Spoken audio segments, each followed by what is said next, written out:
Hello, and welcome to another Ask Us Anything Live with me, Kate R, for Intrepid English.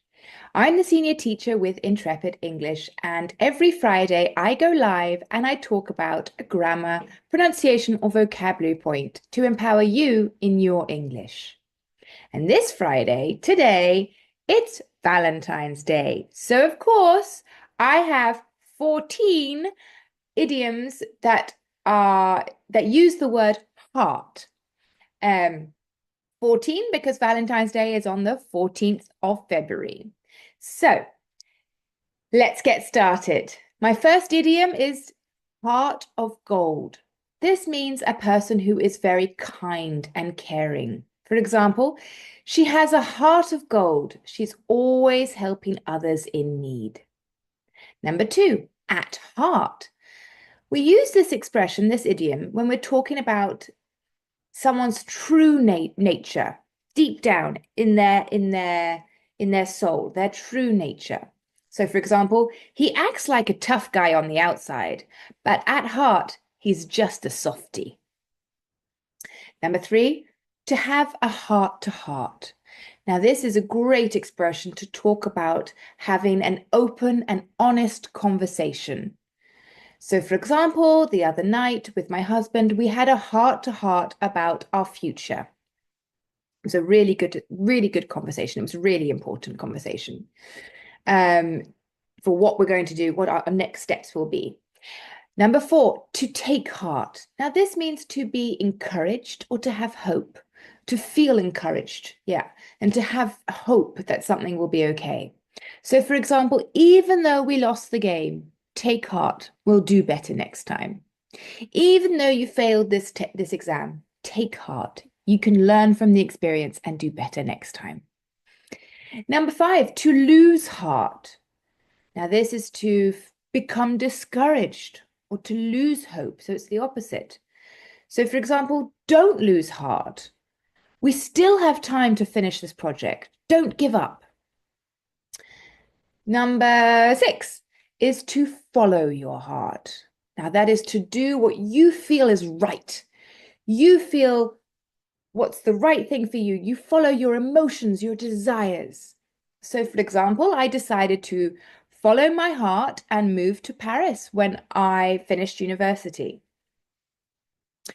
Number seven, to cross your heart, to cross my heart.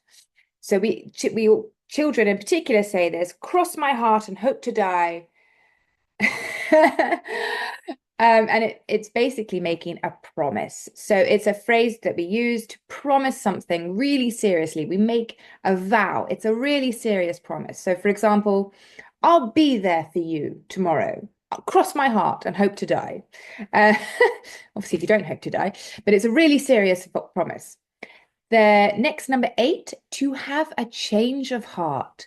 Now, this is when you change your opinion.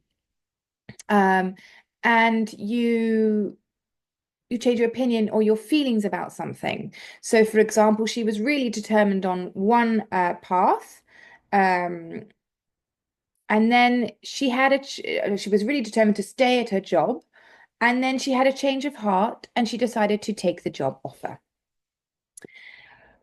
Number nine, from the bottom of my heart. Now, this is when you really want to express how sincere you are.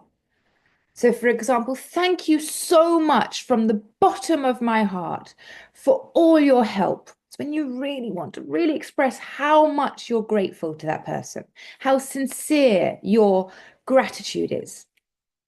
Number 10, put your heart into something. Now, this means to do something with passion and dedication. So she really put her heart and soul into this project, and it turned out great. The next one is to have your heart in the right place. Now, this is to have good intentions, even if the outcome isn't perfect and doesn't quite turn out as you wish. So, for example, his actions may have been a bit misguided, but his heart was in the right place. He wanted to help, even if his actions didn't quite help the situation. His heart was in a good place. Number 12, and this one is probably quite familiar, to learn something by heart. That's to learn something completely, to memorize it. So, for example, she knows all the poems by heart. Number 13, to have a heart. Now, this is when we say this expression when we want somebody to show kindness and compassion for another person or animal. So, for example, come on, have a heart. She's going through a tough time. Give her, give her a bit of help. Show her some kindness. Have a heart. Number 14 is not quite so romantic. It's not quite so nice. It's to break someone's heart. Now, that is to cause someone emotional pain. See, not a great one for Valentine's Day, but there you go. For example, he broke her heart when he told her he was moving away. Okay, so those are the 14 idioms using the word heart in English for you on this special Valentine's Day. And I hope you have a wonderful Valentine's Day and a wonderful weekend. And I'll see you next week when I'm going to talk about some pronunciation tips to help you in your English. But for now, I'll say bye for now and hope you have a wonderful week.